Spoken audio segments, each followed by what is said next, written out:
Good afternoon, Tuckahoe. How are you today? Second Tuckahoe Talk. We are online and virtual, and just for the people online, I know there's probably 300 or 400 online, or 5, either way. But if they want to ask a question online, they can pop it in the chat, and Ms. Victoria, she will get the information up to us. And if you guys want to ask questions, you can raise your hand and we'll answer your questions. I want to introduce a couple people before we start. Ms. Marcy Shea, our school board representative in the Tuckahoe area. She is here. We get along great, and we work together we talked by text yesterday on Sunday. So we're doing great. We have an agenda today. We have, I think, 4 things on the agenda, and we're going to start with the Chief of Police in a second.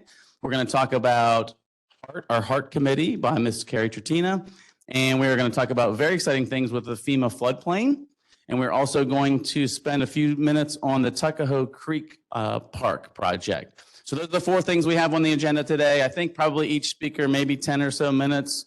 Max, I don't know, Chief is going, he needs, what do you need, 30 minutes, Chief? Maybe just a few minutes. So we'll try to keep him brief on the topics. And then as you know, if you were who was that the first one, the last Tuckahoe Talk? Maybe about 30%. We're going to keep it open. As you have questions, raise your hand. We'll ask you to go to the microphone just so that you can get it online and recorded, and we'll go from there. We have our 2 community officers out here keeping us safe as well, Officer Butler and Mr. Phillips. Officer Phillips, our community officers. Thank you guys for all you guys do. With that, I will turn it over to Chief English for the police updates.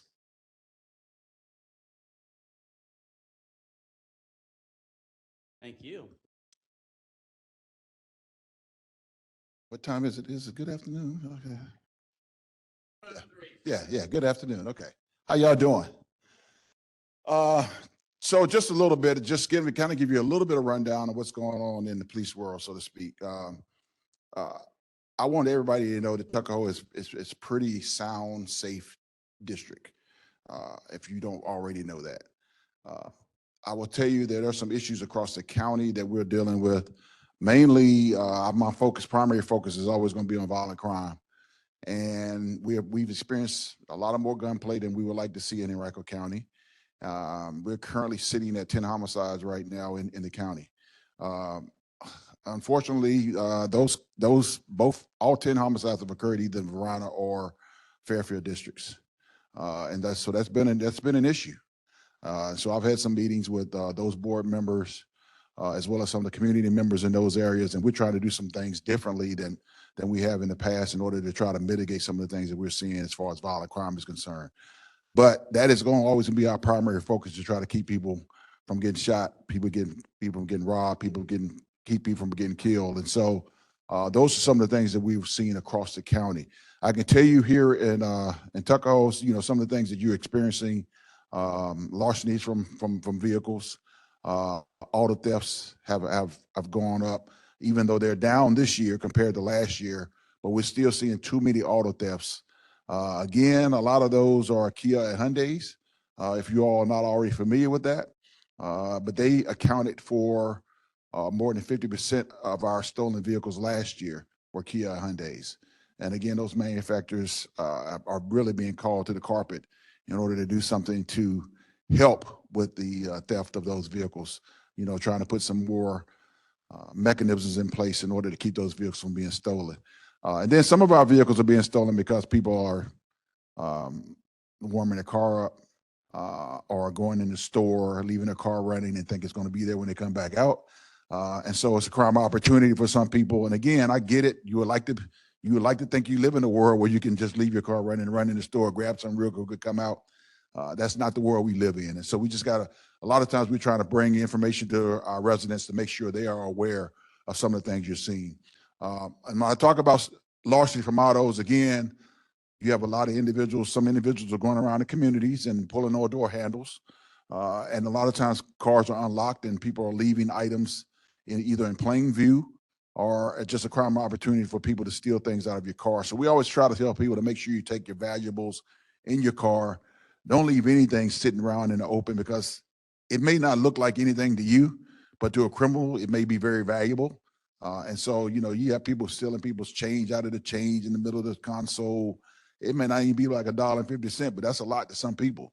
So you got to understand that, and just try to, try to mitigate those things from happening in your area. So those are mainly the things we're seeing in Tuckahoe. As you all know, we always still, as a police division across this county, we continue to deal with the overdose situation, overdose issues that we're dealing with across the county, as well as mental health issues that we're dealing with across the county as well. Those are some of the things that keep our officers very, very occupied in terms of time and calls for service that we're dealing with. So those are mainly the issues I'm seeing. And again, I don't want to take a whole lot of your time, but I want to make sure that you all understand what's going on across Tuckahoe and across this county as a whole. We are down this year compared to last year right now in overall crime by 18%, which is good. Really, the only category we're seeing an increase in the county right now is homicides. We had 10. Like I told you, we have 10 right now. At this time last year, we had 7. So we kind of keep a tally of those things because those are goals that we're trying to reach. We're always trying to bring crime down. And fortunately, this year, we are still starting to see many of the crimes go down, even though homicides are up. Our overall violent crime is down. Overall violent crime is down like 13% from last year. So we're seeing less shootings. But in my eyes, because I've been doing this for a long time, it's still too many. And so we got to continue to try to fight that battle to make sure we're seizing a lot of guns, which our officers are doing an amazing job of seizing a lot of guns, taking a lot of guns off the street that are illegal. But again, we're seeing too much gunplay, and that's one of the things we're going to try to keep our focus on. So with that said, I have any questions for any of you all in the audience? Yes, ma'am.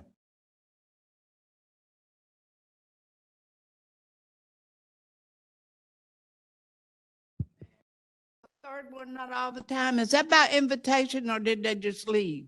The people that sit on the street and ask me to give them some money, which I'm not going to do. Oh, so that's a great question. Yeah.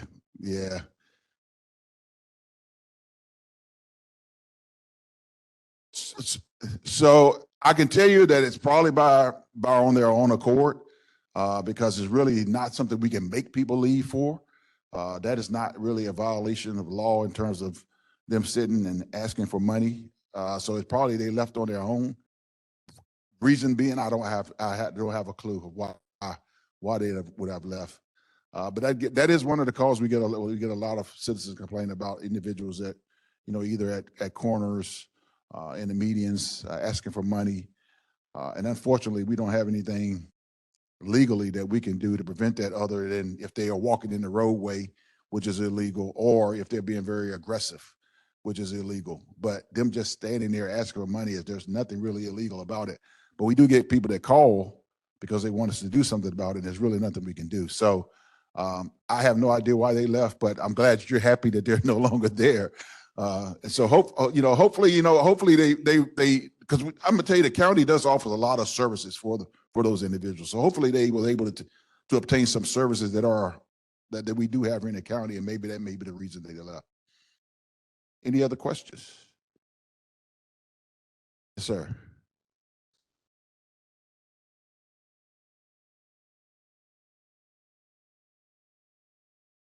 We're seeing a lot of drag racing going on. You know that.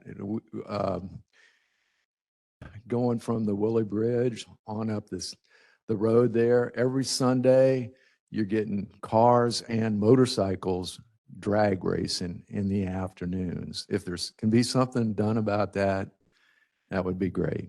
Yeah, that's you make a great point. I would say that post COVID, we've seen driving habits drastically change. We're seeing a lot of speeds that we've never seen before. That is a problem. I will say that it's unfortunate that we can't be everywhere all the time, because I've told my staff this. I understand what our citizens are talking about, because when I'm in my personal vehicle just driving around the county, I see stuff and it's like, wow, I'm just like you. I was like, where's a cop when you need one? Their speeds, yeah, that people are driving, at drastic speeds. But I could tell you, we've made quite a few arrests for racing.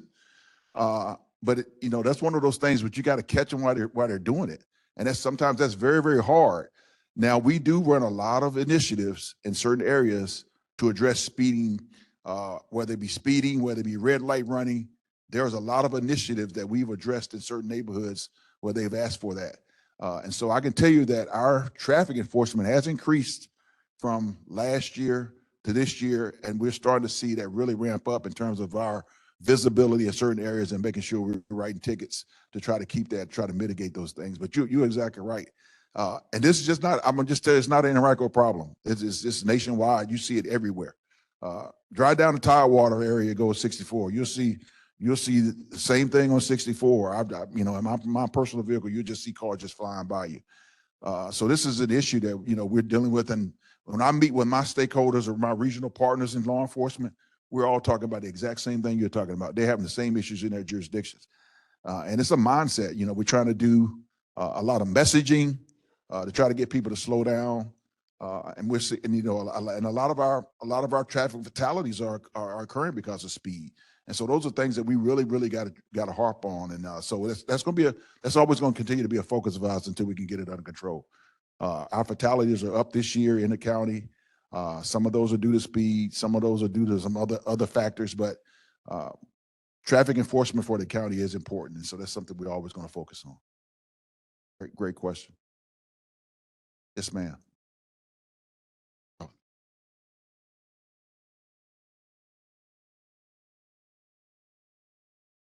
I live off of Ridge Road, and I live on a street that you have to come around a corner, and you can't out of our street. And ever since they were doing the work on Parham, people have started using Ridge and Forest to cut through. And I've seen really bad accidents there. And I understand what you're saying earlier, but I never see cops out there. And I've actually stopped and asked a cop, could you come down here and just hang out for a while to show that there's a presence? Or maybe put some, radar there just once in a while so that people realize that that area is being watched, because, it's really dangerous. And like I said, I've seen people hit on the side of their car going out of our road.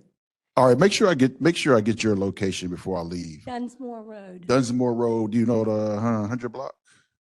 It's just a dead end street. Just a dead end street. It opens up onto Ridge Road. Okay. Dunsmore Road. It's Okay. very dangerous. And when you say you can't see, what do you mean by that? You say you can't see. People are coming south on Ridge Road, Forest to Ridge Road. They come around a curve there, and there are trees, and you Okay. can't see gotcha. what's coming. Okay. And I've actually told people when I was walking to, slow down, and they'll honk at me, They do the same to me. They do that even when I'm in my police patrol car. we need some police. I got you. Okay, we'll make sure we address that. So I got that on my list. All right. Any other questions? Yes. Oh, we already have drones. Oh yeah. What's that? we do use drones, and we're actually ramping up our drone program. They are a very valuable tool, a great piece of technology, especially for large scale events. And so we use them quite often at our larger events. Just another set of eyes and ears that we can utilize. Any other questions?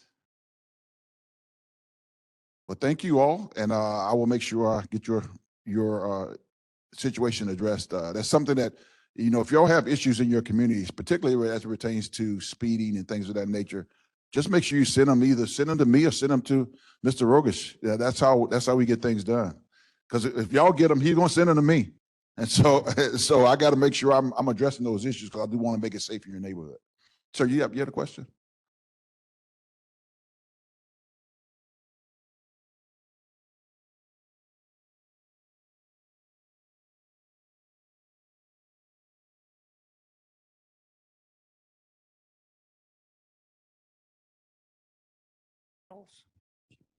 A lot of growth on Gaskins Road. where I try to pull out into Gaskin Road.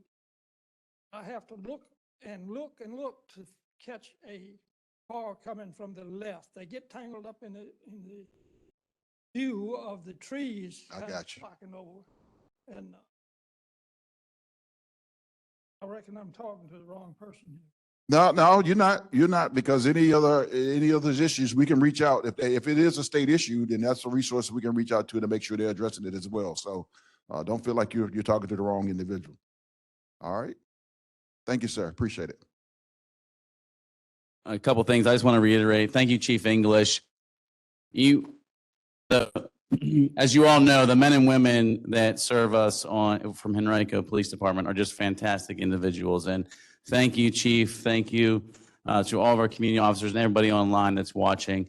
I will put a plug in that every year, I want to say there are 2 or 4 classes for the Citizens Police Academy. Two for the Citizens Police Academy. Is there 1 senior academy or 2?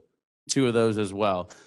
So you can go to our website, you can search for Police Academy for Citizens. I had the opportunity to go through it last quarter. It's about an 12-week class on Thursday night, and then they have one on Wednesdays for senior citizens. What a fantastic way to learn more about what the men and women in blue do. So again, thank you guys very much. Okay, next up, we have our Deputy County Manager, Carrie Trittina, talking about HEART, and that is our environmental committee, and I will turn it over to Carrie. Thank you, Carrie. Thank you, Mr. Rogish. I live off of Gaskins as well, so I will be sure to put a plug in for any concerns as well. Do I need to flip it? Okay, great. So as Mr. Rogish mentioned, I am here to talk about HEART, which stands for Henrico's Environmental Action Resource Team. And this lovely gentleman, his name is Stuart, and he's a steward of the environment. We call him Stewie.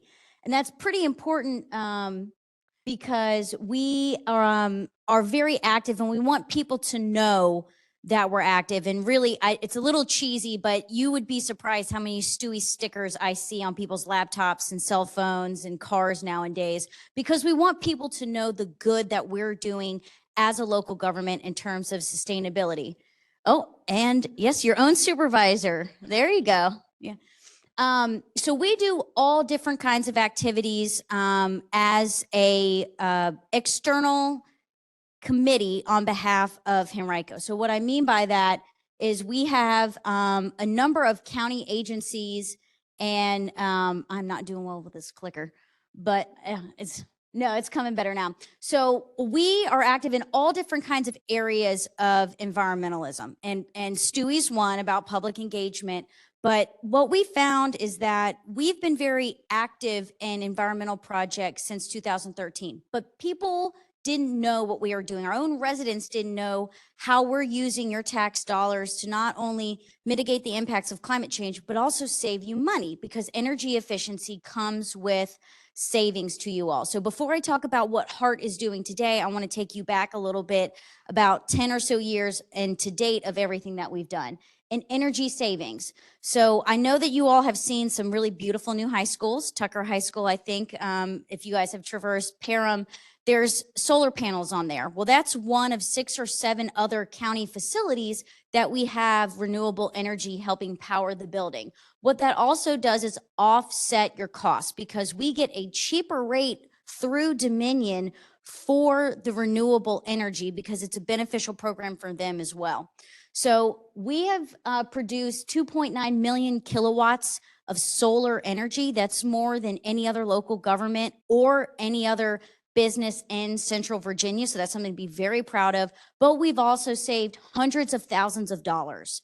And over the life of these programs, which would be anywhere from 20 to 30 years that these solar panels stay good, we're going to save millions of dollars of energy savings. So that's great. A lot of the buildings that we're in are LEED. That is a government standard of having a high efficiency building. And through that and other retrofits that we've done, maybe new windows or LED lights, we have reduced our energy use per square foot by 10% over 5 years. That is significant, 10% per square foot. Now, mind you, we've added new buildings, but each time we've added a new public service, that electrical load is significantly or 10% less per square foot since we've building. So that's really something to be proud of. Pollution control, not just picking up trash, you need to think of pollution about our water quality. So in the county, we've restored a lot of streams. Once again, off of Parham, I don't know if across from Tucker High School, you might have seen some tree clearing to open up that creek. I know cutting down trees might not seem like it's environmentally friendly, but we don't want trees growing in bodies of water. And so we have reduced our sediment that has rolled into the creeks that go into the rivers that feed into the bay by over 1 million pounds throughout all of the stream restorations that we've done. That's truly incredible. In addition, I'm sure some of you have benefited from the 95-gallon carts that we rolled out about a year ago. That has increased our recycling amount by 30%. That is great because we have a manufacturing facility here in Central Virginia that allows us to reuse those plastics. I know there might be some national standards about how we reuse plastics and glass and such in this country, but in this county, you should be proud because the carts that you got were produced with recycled material that you all have recycled. So great news all around there. Active mobility. So the worst thing that we can do as people is drive a car because we're letting those emissions up from our gas engines. What we've done is taken almost 1 million trips off of our main roadways, and particularly during rush hour, like 42,000 trips because of the extensions that we've had with GRTC, our mass transit. We also do something called micromobility now, where it is shorter trips to get more people. So think of like ride sharing or commuter trips. Land conservation, one of the very first actions that Mr. Rogish got to take as your supervisor is the acquisition of Verina Farm. So we purchased over 2,000 acres of rural, historic riverfront property in Eastern Henrico. And that added to the thousands of acres that we help privately and publicly conserve because open space is very good, not only for agriculture, but we have a lot of history going back to indigenous people times, not just Civil War, which you hear a lot about. So just in Eastern Henrico, we have over 12,000 acres of in perpetuity conserved open space. And then finally, I mentioned the public involvement. So in addition to just government working, we've added a number of individuals to our Heart Committee. And I see Becky in the back. She actually represents the Verina district. So we're happy to have that outside perspective to see how else we can engage the public. Now I'm going to talk to you a little bit about what we're doing today. So there's 3 main projects that we're working on. I just talked about all the conserved acreage that we have in Henrico and Eastern Henrico. My counterpart on the committee, Steve Yob, who's a deputy county manager as well, he's looking to connect around 4 or 5 miles worth of trails of all of those properties. Think about the Virginia Capitol Trail, or if you heard everything about the Fall Line, we're going to have that in open, beautiful, conserved spaces in Eastern Henrico. And we just got a grant through the National Park Service because many of the acreage runs through national park land. So that's going to be a very exciting project. More to come on that. Reforestation, they call me Carrie Tree Tina because I love trees. So we have planted over 300 trees in the past year between a partnership with Capital Trees, which is a nonprofit, and through water quality projects. So riparian buffers are areas where you do want to plant trees and shrubbery to help soak up some of the water and get up some of those pollutants that I mentioned, like erosion and sediment. And so throughout Deep Run, Dory, the Government Center, and one other park, we've been able to add hundreds of trees. And so we're looking to do 4 more parks next year with Capital Trees. EV charging infrastructure, as I mentioned, we really want to reduce the traffic on the roads, not just from a congestion perspective, but for the environment as well. And so Henrico County is the only locality in the state of Virginia and only one of 4 in the southeastern portion of the United States to get a federal grant to expand community charging networks, meaning that we're going to add more charging stations for EVs over the next 12 to 18 months. We are going to bring, just like the solar initiative that I mentioned, we don't actually own those solar panels. We have a private provider who contracts with solar panel manufacturers and Dominion so that it's really no cost to us and we just get this energy savings. That's going to be the same model through the EV charging stations that we add at 7 locations. And one of them is this beautiful library right here, Tuckahoe Area Library. People will still have to pay for the power. Let me make that clear. Sometimes people think they're free. They are not. But the benefit is we're going to have a private provider who knows how to run these charging stations, and we're going to get the revenue share. So a part of the money that they collect for the power, we're going to reinvest back in the program so we can continue to expand just outside of the first 7 locations that we have to all different types of county facilities to make it readily available.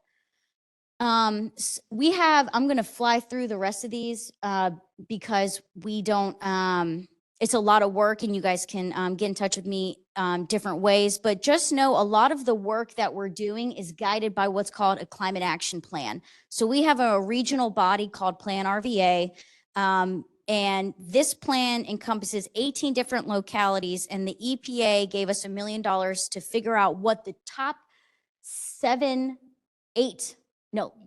because we're missing the 4. That's right. So 7 measures that we want to accomplish to reduce greenhouse gas emissions in Central Virginia. So I just mentioned the EV charging grant. That tackles at least 3 of these on this list right here. So we're always guided by making sure that we're reducing our carbon footprint and thinking of air quality for the future generations. So the first subcommittee that we have is energy and resource conservation. So this is literally focusing on reducing our energy use and figuring out different sources of power that we can use, not just solar. And so some things that they're working on are how do we repurpose closed landfills? So Springfield is going to get a ground-based solar program to power their pump station. We're also looking at smart meters, piling them on county buildings where instead of we have somebody driving a car to read your meter, we're actually going to have it digitally reported back to our system. And then also the user, so you all or county managers can view the use of their water in real time. So that's more to come. Green space and recreation, they focus on conserving land and how to get the public more engaged with all of the open space that we do have in Henrico County. And this is just a number of projects that they have going on. Community gardens is one thing that we're looking at expanding in the future. The next subcommittee is mobility and active transportation. So our committee's heart, so you can see they are actually partnering with our school system, the career and technical education students that are learning how to weld. They're going to build bike racks, and we're going to have more what's called end of trip facilities. So if you go to a GRTC bus stop, you will be lucky if you get one with a bench right now. We do have millions of dollars programmed through the federal government in GRTC to improve more bus stations. So they're easier and more, they're more user friendly. And so we want to do the same thing with our bike paths. How can we make it, maybe add some lockers to the government center so people can lock up their belongings if they go to court, or more bike racks where we have public facilities. And water resources, water is a common pool resource that we all need to care about. So the stream restorations and tree plantings are just one ways that we're improving the health and quantity of our water. But there's a lot of other different initiatives that you'll see piloted at parks. We're trying to get people not to litter in our bodies of water that we have control over. And then outreach. Anytime you're having a public event or anytime that you want somebody to come out and talk about heart, please just reach out to Mr. Rogish and we will have somebody there. We're happy to hand out Stewie stickers. We're happy to help figure out community events with you all. Any way that we can get more people educated on all the different ways that they can partner with Heart or Henrico to advance our climate solutions, the better. That is a brief overview. I'll be happy to take any questions regarding Heart. Yep, he is coming with the mic. So I heard you mention smart meter. Yes, ma'am. And so where are you, I didn't understand where you're placing smart meters. So right now we're piloting with Meta. They have a data center out in Verina, and then certain county facilities that we're going to be building in the future. For example, there's a new firehouse, Firehouse 23 off of East 9 Mile, and we're going to be installing a smart meter there just to test out how it works and to make sure before we offer it to the greater public that we know all the kinks. So the second question, Dominion Energy came out and put smart meters on people's home, including my own home, without informed consent, without permission. And now I've opted for an opt-out meter because I'm very sensitive to this EMF. I've been to the ER with that. So if you do something for the residents that you're placing a smart meter on their home somewhere, will we be informed of that before that happens? Oh, yes, ma'am. There's a lot more research and public engagement around this issue. We would never do anything without notifying or having a Yeah, conversation because many with you. people, I was seriously ill with this, so I don't want one on my home at all. So I just Understood. speak up now. Okay, understood. A question in the, okay. And then she has one in the front.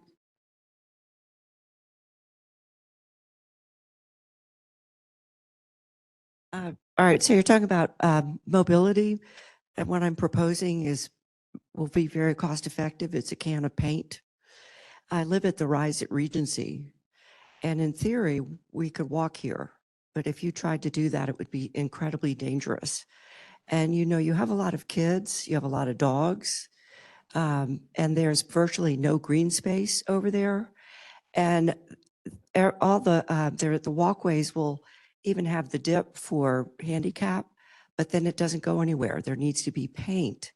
Starling from the Rise over to BJ's, that's a great place where the loud people are racing on Starling down there, but it needs a light that says people. So we walked from the Regency to the Mexican restaurant. You go across Parham Road, it does have a pedestrian crossing to an island that has no exit. You're stranded on that island. So the whole area just needs some paint and someone to walk. And I'm also here to advocate for Nottingham Green. You've got tons of refugees, immigrants who walk to Kroger, they walk to jobs, and just someone walk from Nottingham Green to Kroger with a can of paint. Thank you. Understood. We'll email our Public Works Department about that.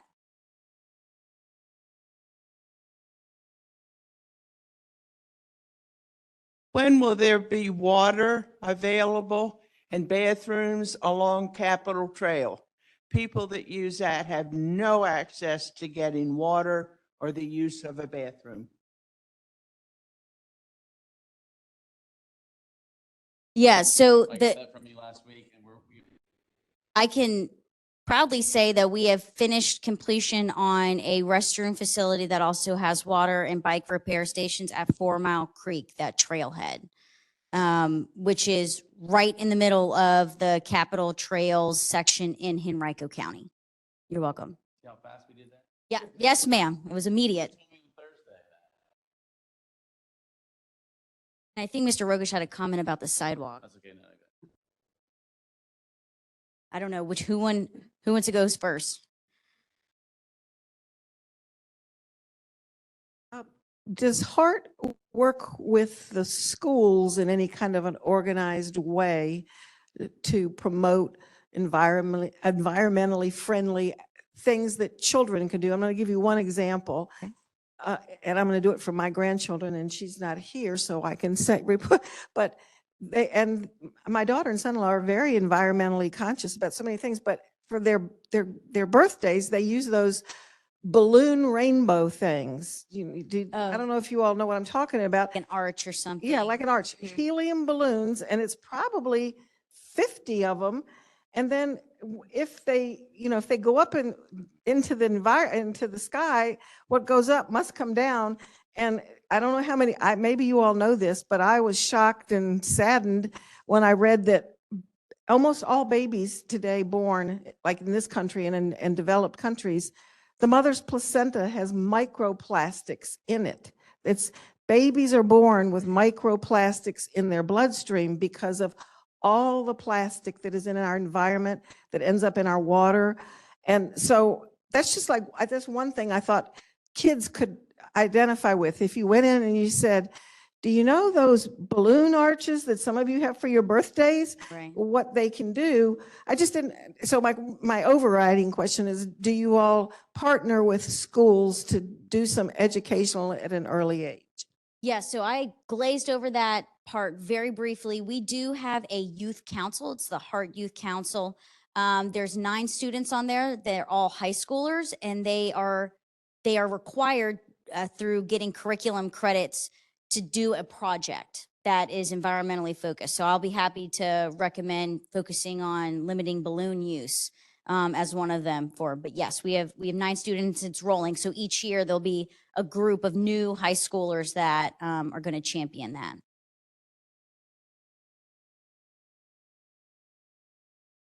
Any opening date for Verina Farms? For the public? No, not yet. So we are going to take our time understanding what an incredible asset that is. And we have a 5-year obligation and a lease with the family that owned it. So we're going to honor that as much as possible. And we have to do a lot of repairs to the house and some archaeological digs. So once we've completed really all of that, then we'll discuss how best to open up the property to the public. Piggybacking on the school question from before, do you have any plans on adding more solar on more schools in the area and also municipal buildings in general? And also using some of the funds that were available in the IRA to update schools' HVAC systems to use more efficient systems that also draw less energy? Yes, and yes, but not with that funding source. So we every time we do a roof replacement or build a new building, we build it to a standard where we can add solar. So yes, every building we're taking advantage of those opportunities as we see fit. The second question about the IRA funding and updating HVAC, we have local sources that we contribute through the capital budget to our school system for HVAC. We actually just upped that amount by a couple million because of the cost of high efficiency HVAC systems. So I don't know if Ms. Shea can answer that question in more detail for you after this, but yes, we are constantly looking at that, and every school that is built meets some type of LEED standard now. The minimum is silver, but many times they'll achieve gold or platinum already, which is a very high distinction for energy efficiency. So I believe the Freeman School and a couple other schools in Henrico actually had to have classes canceled for 1 or 2 days in August because the HVAC systems weren't keeping up. So I didn't have kids in those schools. They're in different schools that didn't have that issue. But if you've got something like that that already isn't working and it's an existing building, sure, the new high schools are being built to a silver or better level on the LEED scale, but can you start retroactively fitting these schools with solar and more efficient systems? Yes, we do that, and we're always looking for more opportunities to better use those funds for those purposes. I think we had a question, Mr. Tina, online, and maybe you're reading it now. Oh, no. Okay. Got you. This is the question we got online. If you're trying to prevent littering in waterways, then how will you prevent litter as well as dumping of invasive plants into Tuckahoe Creek when you open that up to more humans? Would you like to answer that? So our Rec and Parks Director, John Zanino, got in a kayak the other day and tried to go as far back into the creek as he could on county property to identify where dumping was occurring, to figure out areas that we need to put more focus to and clean up those areas of the creek. So if you know of a specific area to the individual online, please email Victoria or leave a comment, and we will try to address that to our best of our ability. Thank you, Mr. Tina. I'm going to move on if that's okay. Listen, folks, that heart committee is fantastic. Thank you, Carrie. Give her a hand. I want to make sure everybody knows that, environmental, and you see Stewie on the back of my phone, we all do think about that in almost every decision we make. So if you have ideas, please send them to me at tuckahoe@henrico.us. Okay, with that, we're going to try to move on to a very exciting topic. Some of you may have gotten letters about your from FEMA, that maybe your floodplain has changed. So we wanted to bring Ms. Owen in to talk a little bit about the FEMA floodplains. Thank you. All right, thank you. Let's see if I can do this. All right, so I'm just gonna go quickly through, I don't know where.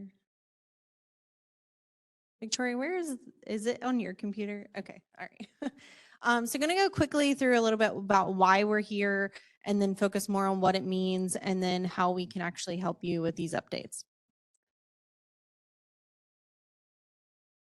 Okay, so why are we here? The county participates in what's called the National Flood Insurance Program, or the NFIP. This is a voluntary program on the national level. There are a few requirements for us to participate in that program. We've been in it since 1981. In order to participate, we have to have floodplain regulations for development. So where there's a mapped floodplain, we regulate how things can be built. And then we also have to adopt the FEMA floodplain maps that they create for us. To do that, we get benefits, which means that everyone in the county can get access to National Flood Insurance Program flood insurance. Previously, prior to this program existing, flood insurance was only available through private companies. It was very expensive and not really available. We also get disaster assistance for properties that are in the floodplain. You'll see this SFHA, that just is the special flood hazard area. That would be if we get a big storm like Hurricane Gaston or something that comes in and causes a lot of damage, we can get federal disaster assistance. We also get access to certain federal grants and loans, as well as state grants and loans. That can be within the floodplain or outside of it. So Carrie was talking about the grant for the EV stations. Being in the NFIP helps make us eligible for those things. And then it also just makes us have standards available to make sure that we're having sustainable and resilient development. So we just got new FEMA maps, which is okay. So just want to give you an overview of the timeline for how long this process takes. So FEMA actually started the process in 2016. In 2021, we had a bunch of different meetings with them where they gave us the draft maps. There was an appeal period in 2022. At the end of October in 2023, we got a letter from them that was a little bit of a surprise, but said, your maps are going effective in 6 months. You have to adopt them and tell everybody that this happened. So we started immediately coming up with an outreach plan so that we can make sure that you all knew what was happening and that everyone was prepared and that we could get the ordinance amended to adopt these maps so that we can continue to have those benefits. So on April 25th, our new maps went effective. So this is just a breakdown for the whole county. We have a little over 120,000 parcels in the county. Over 10,000 of them, almost 11,000, are in the floodplain. That includes both FEMA and county floodplain. And about 6,500 of them are in the FEMA that are impacted by this.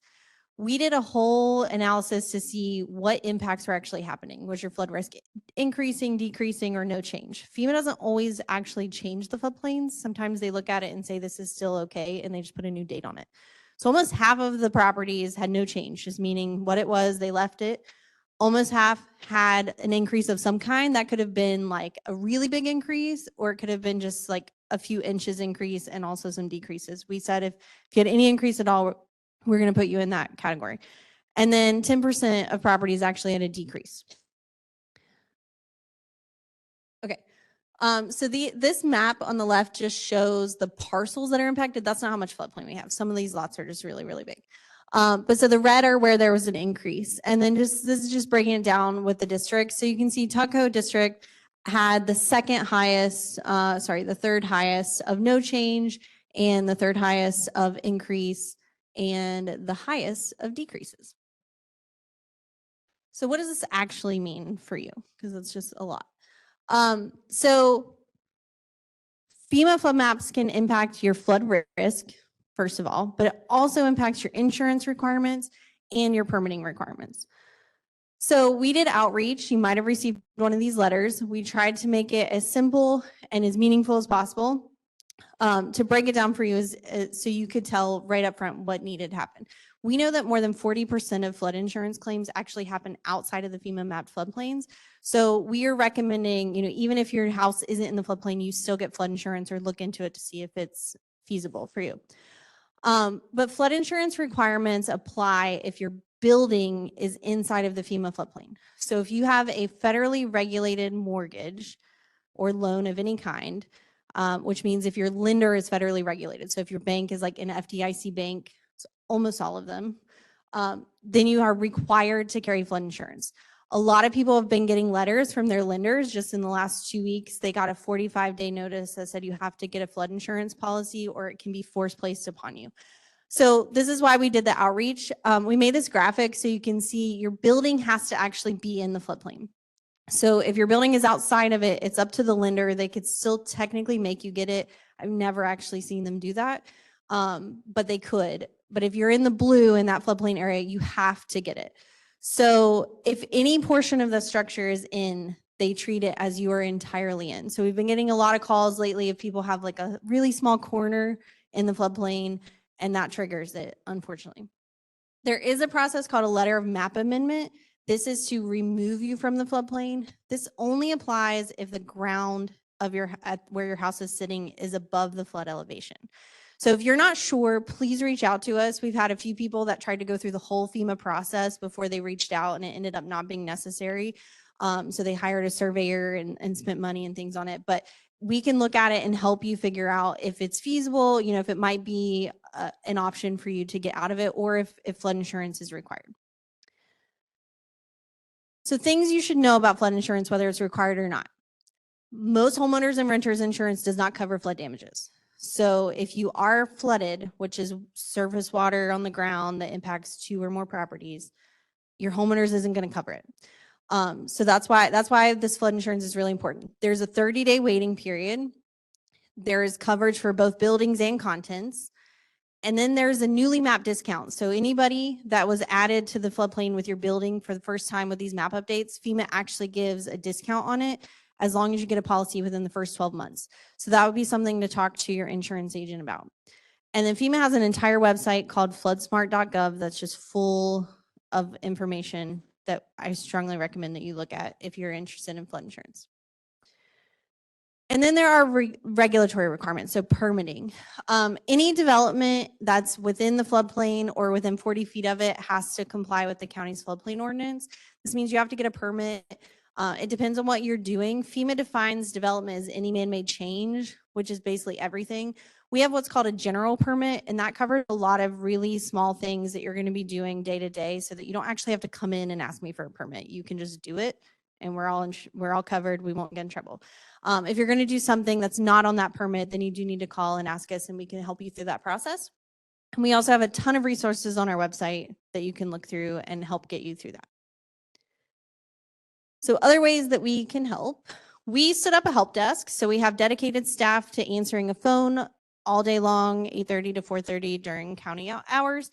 We have a dedicated email, flood@henrico.gov or .us. Both of them work. We were starting to switch to .gov in the middle of this and then switch back.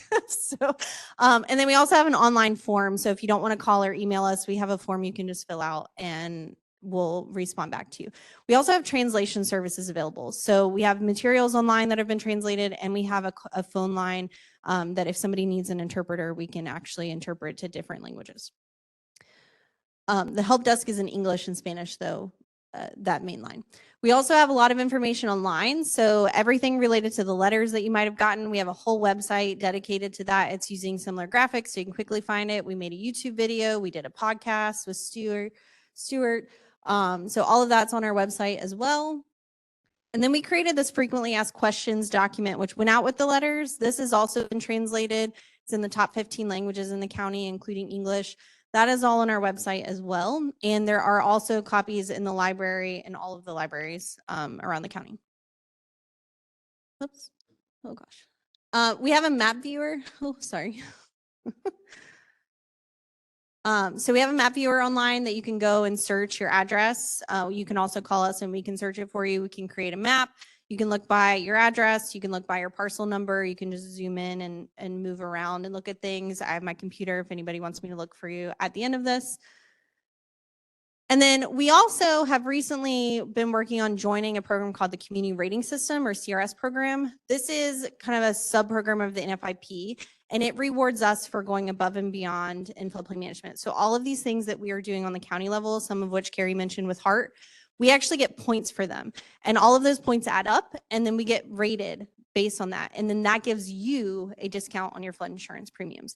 So we just got into this program. It will go effective October 1st, and we are coming in as the highest in the country to join ever under this program as it currently is at a class 5 asterisk. Thank you. Which means that we actually have enough points for a class 4. So it's like golf, the lower your class, the better it is. So we have enough points for a class 4, which would be a 30% discount, but we have to meet a couple prerequisites. So we're hoping to get there in the next year or two. But we have a class 5, which is a 25% discount. So if any of you have a flood insurance policy currently, or you have to get one with the new maps, that discount will automatically go effective either when your policy renews after October 1st, or if you get a brand new one after October 1st. So if you get a policy like this month, you won't see it till next year, but it will automatically be applied 25%. And then as we work through that program, and if the discount increases, then it will just automatically apply whenever you renew.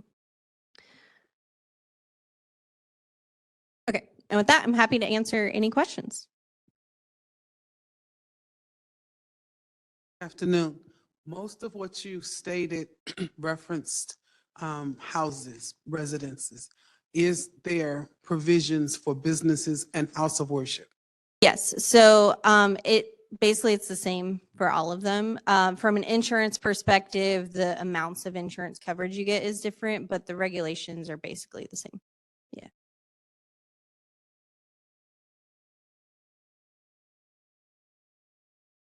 Other questions? Thank you, Ms. Kristen Owen. Thank you very much.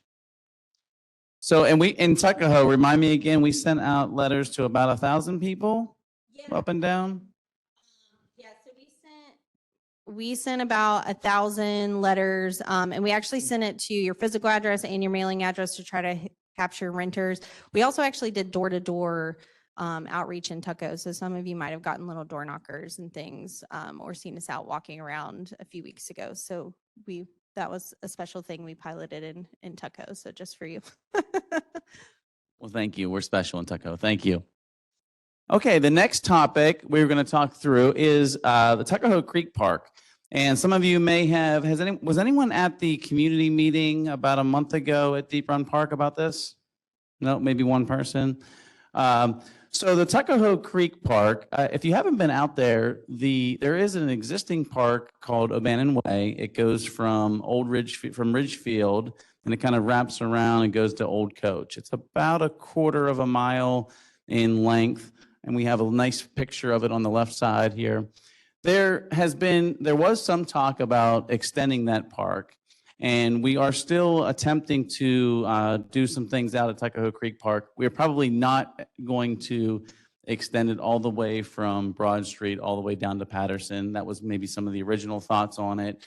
It just gets very, very close to some neighborhoods, too close, in fact, especially in the northern, the Three Chop district, it gets very close. And even down in Tuckahoe district, it gets a little close to some homes. So what we have, and we'll keep this open, it'll be more of an interactive session. You guys can come up and look at some of the maps because you maybe not going to see it, but in the Tuckahoe Creek Park, and you don't have anything else here, right? I'm going to go over here, right, Victoria? So you see on this map, and this is Westshire Lane, and the Tuckahoe Village Recreation Center is here. And this, on this side, coming over here, Lakewood Manor coming down. And so what we have drawn on these maps is a potential park, no different than what you see on the picture on the very far left, sort of a raised boardwalk. Tuckahoe Creek would be coming essentially from Tuckahoe Village West, or maybe even all the way from Lauderdale, coming around Lakewood. And I'm sorry that the maps they're not connected, but coming around Lakewood Manor and possibly coming to the entrance down almost on Patterson Avenue. And there's a Shell station down through here. So basically coming around Lakewood Manor. It'd be about a 2-mile walkway. So that's what we're working on right now as a possibility. We talked about it at the community meeting. We told folks that probably nothing further north than that, and probably won't be connected to the existing parkway from Abandoned Way. And so we have some drawings up here. I would like you guys to walk around and look at these afterwards. But it would be about a 2 to 2.25 mile raised walkway around Lakewood Manor if we can get through a couple of different issues. You know, if we can, we have talked about it before. Has anybody been out to the park that's out there currently, the Abandoned Way? So the one real negative is there's not a lot of parking out there. And so for the people, and I'm seeing that. And so there's been some concerns with that. There may be 4 or 5 spots on each side that you can get a car in, but on Ridgefield, there's really not even maybe even 4 or 5. So we're trying to develop some parking options at the trailhead, either on maybe at the Tuckahoe Village West Recreation Center, or maybe up at the very top here at Lauderdale, coming around, and possibly even some parking down the very bottom on the around Lakewood on the other side. There's a pool that burned down. I know that's kind of and that was called Tuckahoe. Oh, that was also Tuckahoe Village, but not Tuckahoe Village West. So there are 2 pools down there. So we're trying to possibly build something between those 2 locations. That's really about it on the Tuckahoe Creek. We're still in the very early stages of that park development. So we had a community meeting that was attended at Deep Run Recreation Center about a month ago. We got a lot of good feedback from folks out there on that. So trying to see. Say that again.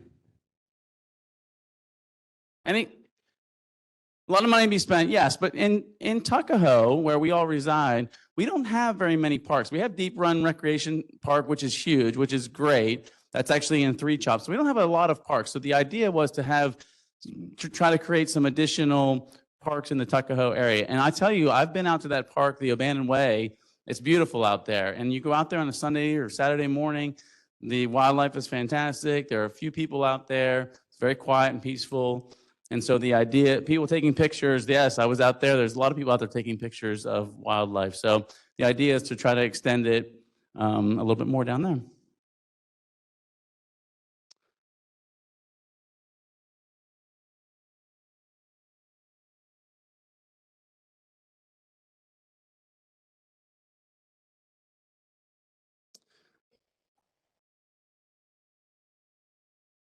Mm-hmm. How long has Tuckahoe Creek, the Abandoned Way? It's been there for 3 or 4 years? At least that an extension? Okay. So yeah, there will be maintenance on the park. Yeah. It will be.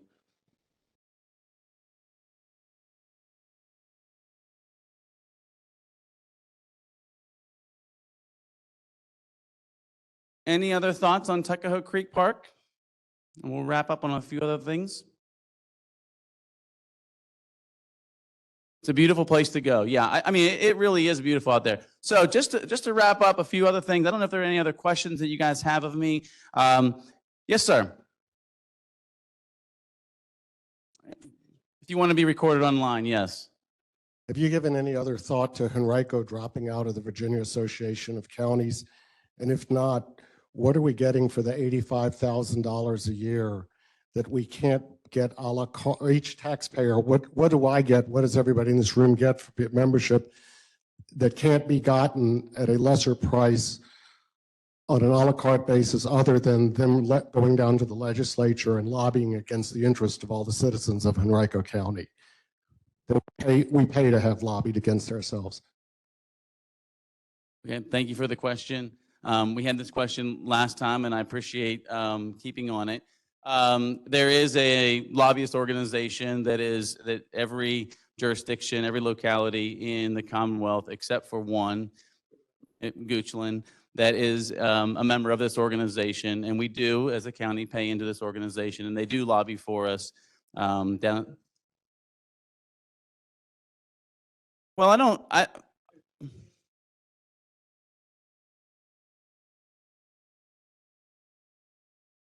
I will look into it further. I'm, again, newly elected.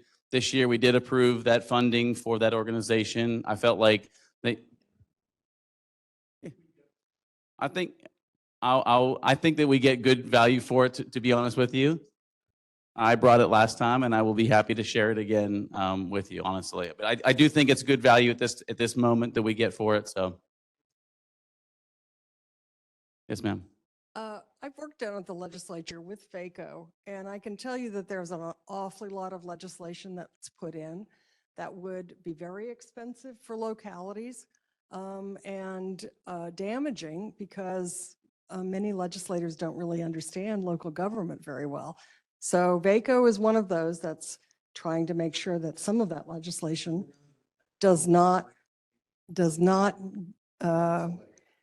I'm aware of that. They can't cover all the waterfront. So anyway, I just wanted to respond because VACO and VML do play a very important role in protecting localities. Thank you. So I will continue to evaluate. Listen, I'm a representative of the people in this room. I assume most of you live in the Tuckahoe area because that's why you're here. I do treasure your money as much as anything else, that we are making good decisions financially for the residents of Tuckahoe. So I will continue to make sure to look at everything that we're spending money on, I promise. If you can, come to a Board of Supervisors meeting last Tuesday. We made over the last, I guess, it's been about a week now, but we denied a project on Gateway Apartments, a 6-story high-rise at Gateway Apartments. We denied that. We did approve a data centers out in the eastern part in Varina. We also, if you didn't see the news, we set up a housing trust for affordable housing for a huge amount of $60 million for the next 5 years. So we're very excited at the work we're doing. The Board of Supervisors, the 5 of us, getting along great. And I tell folks all the time, we are really making wonderful things happen in Henrico County. We have great staff. Well, thank you very much. I've had a lot of fun so far in my position. We are doing a lot of good things, but it's a lot because of the staff that are here. And we have thank you for Rachel for having us here at the library. We have the library manager here in the back. We have some of the very best libraries in the Commonwealth and in the country here in Henrico County. And so we really do. Another round of applause. Thank you.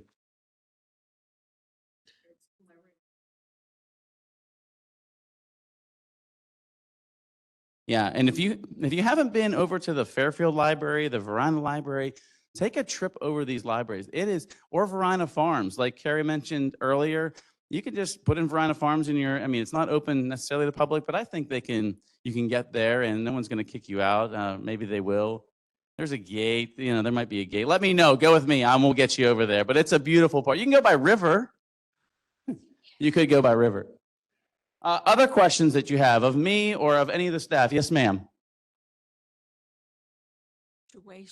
Does the Board of Supervisors have any role in trying to keep the mentally ill people out of the jails and into the mental health beds, the few that we have? We are trying. We've set up some programs. We have a lot of services for mentally ill. It's not an easy question.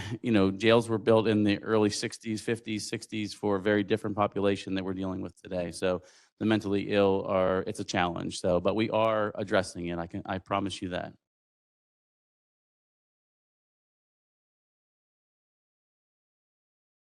Miss Carey, you want to answer a few questions on that? We can talk about Henrico.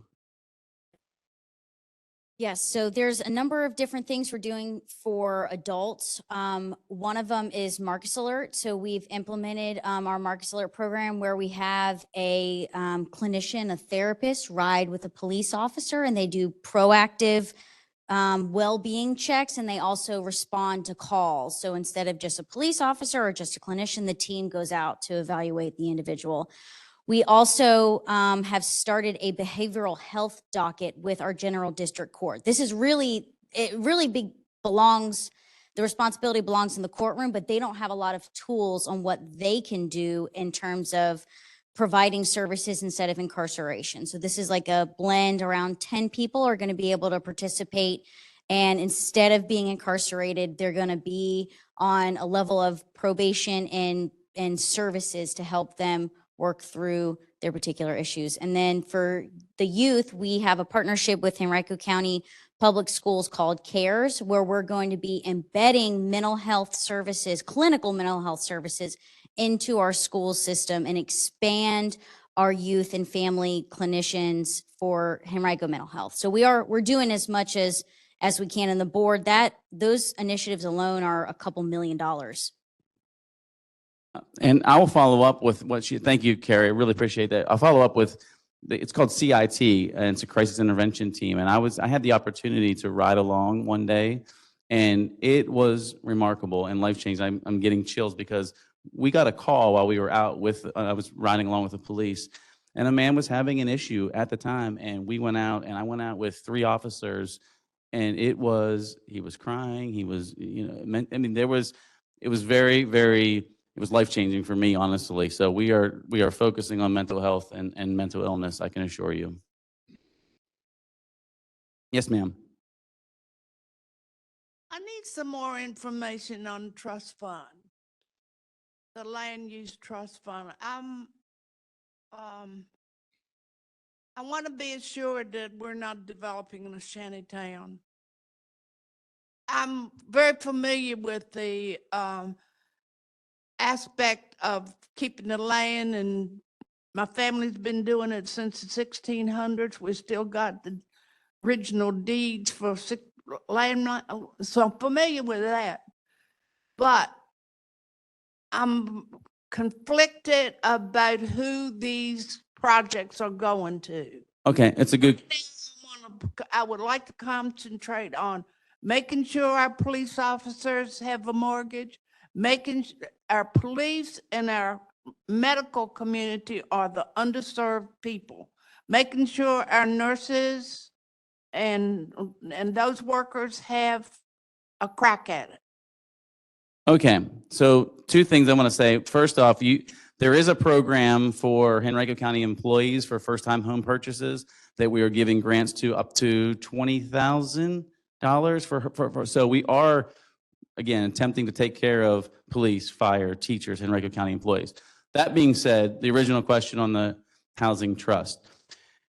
Our board, the Board of Supervisors, we came together and we recognize that housing affordability is a crisis, right? It's not just in this locality, the Commonwealth, the country. Housing costs have gotten out of control.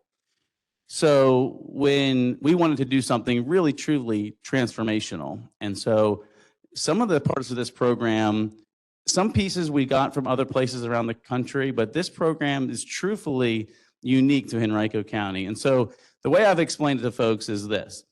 The median household price is about $390,000 today. For a builder to build a home, a single family home, it's about $400,000. That's a lot of money for a lot of people, $400,000. The goal is to try to bring that cost down. So what we're trying to do is, and again, I use the number 400,000. If it costs $300 to build it and $100 for the land, turns around and sells it to $400,000. The goal is to somehow take that $100,000 land and keep that into a trust fund, the Maggie Walker Land Trust, for example, and then the land would stay there, and then the user would pay $300,000 for the house instead of $400,000 for the house.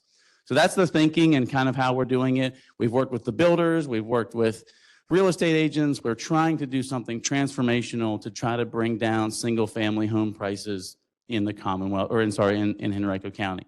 Knowing, and this is all focused on home ownership, that generational wealth is something that we all would like to see going on across the board, and so that this is something transformational. So that's what we're trying to do with this trust. Now, somebody asked me, are we sending $60 million somewhere? No, we're still holding the money. Henrico County's still holding it. And we're going to offer this in terms of there will be sewer hookups that will be waived, utility fees that will be waived.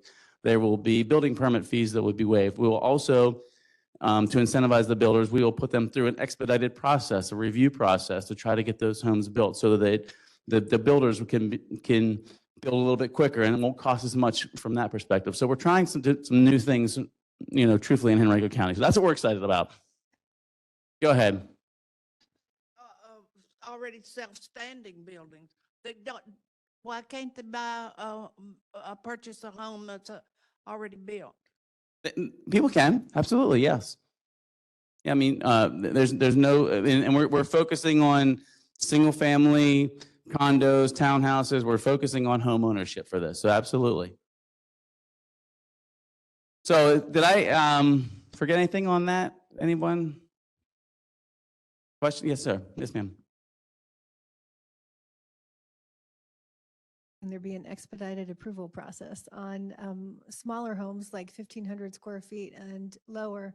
Because builders are already incentivized just because of the economics. They have a bigger profit margin on doing one home on a half an acre lot or 3/4 or 1 acre lot and make it bigger square footage that then is too out of reach for first-time home buyers. My first home, I'm 52 now. I was 30 at the time, and I bought a 1,200 square foot house in Westover Hills.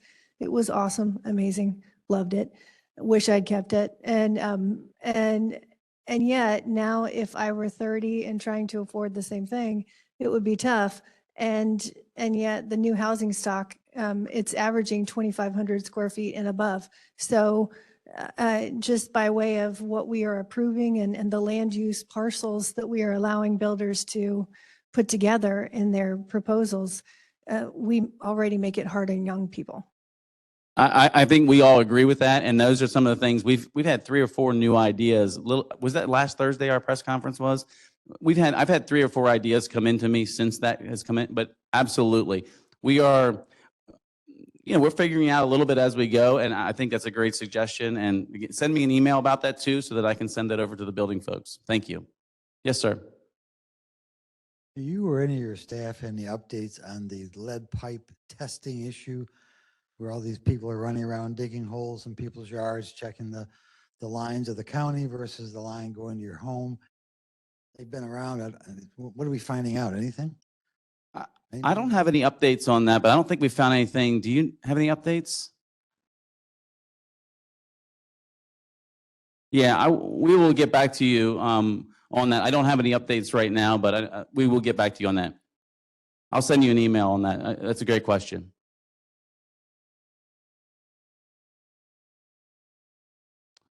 Yes, sir.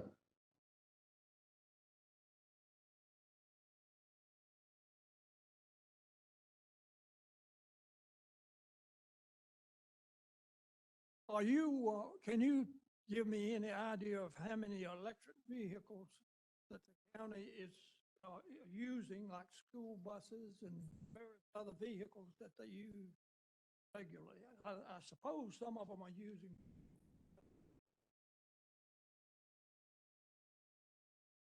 Like yesterday.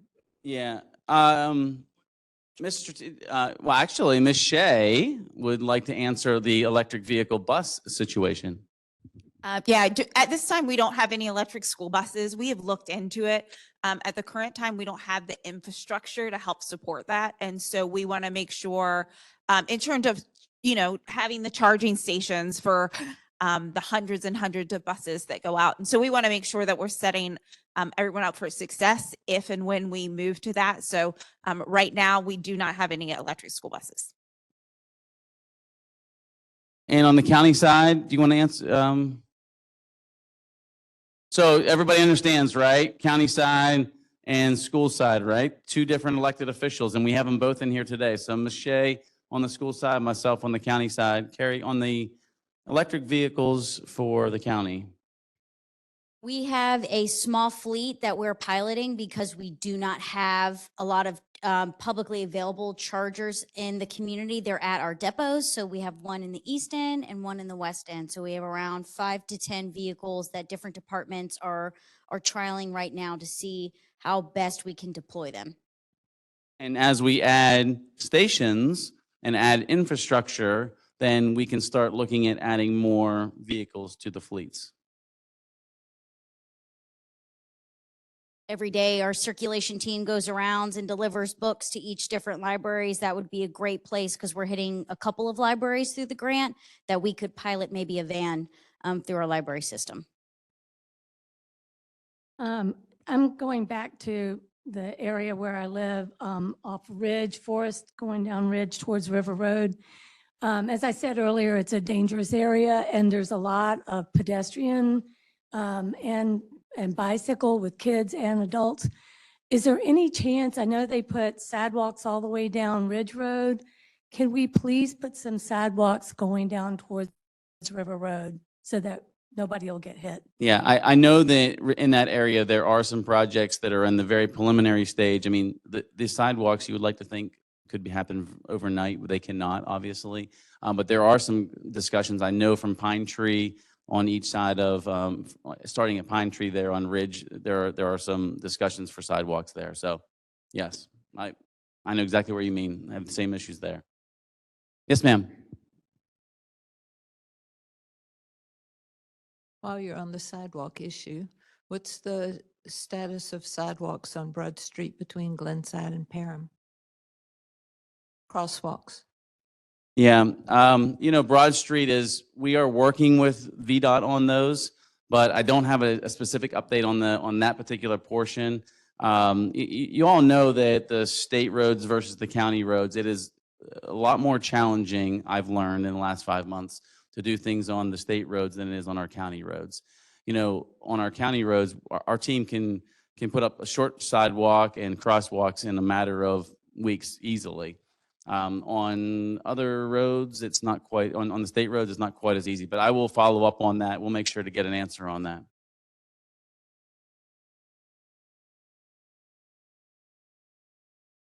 Thank you. I appreciate that.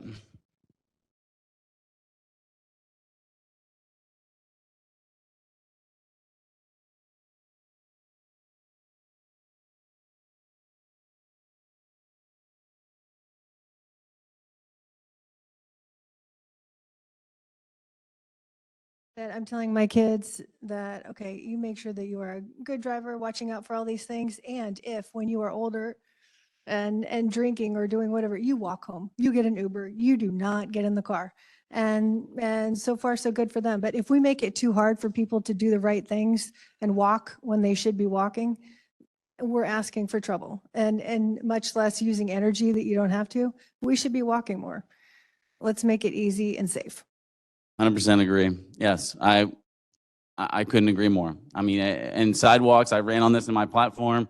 You saw me on my little board. Like, it's really sidewalks.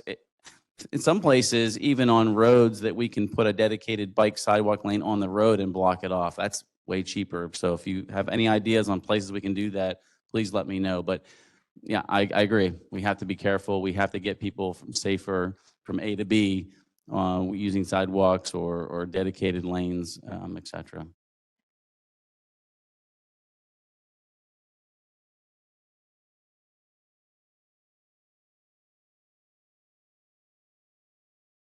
And I'll tell everybody here, my email address, tuckahoe@henrico.us, it sometimes is sort of the, the squeaky wheel gets the oil, right? I mean, send it over to me.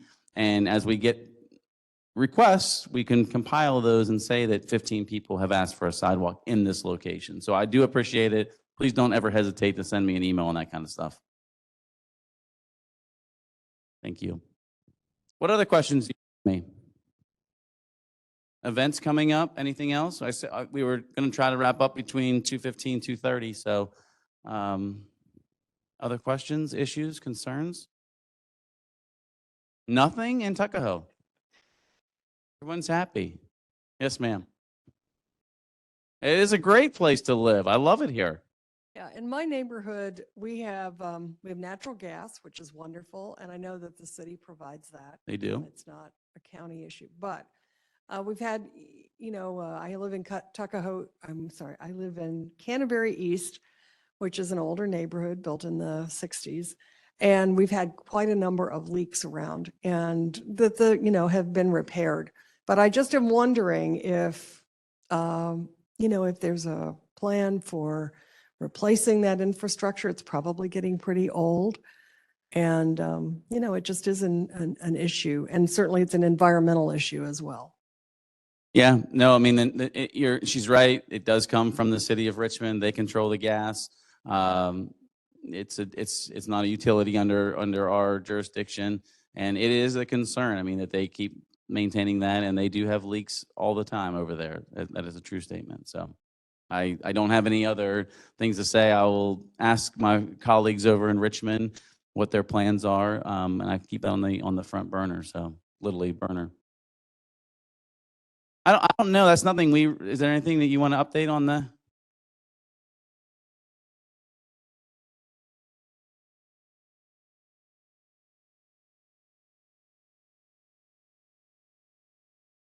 Questions? We can wrap up. I want to thank you guys for all coming. I mean, I want to thank the staff for putting this all. Thank you for the officers for keeping us safe. Officer Phillips, south of Patterson, Officer Butler, north of Patterson. If you guys have any questions of them on the way out, I'll be around if you have any questions about the Tuckahoe Creek Park. Again, my email is tuckahoe@henrico.us. If you have any questions, my business cards are back there. My personal cell phone's on there. If you really have an emergency or someone's not getting back to you, please don't hesitate to text or call me anytime. Okay, thank you.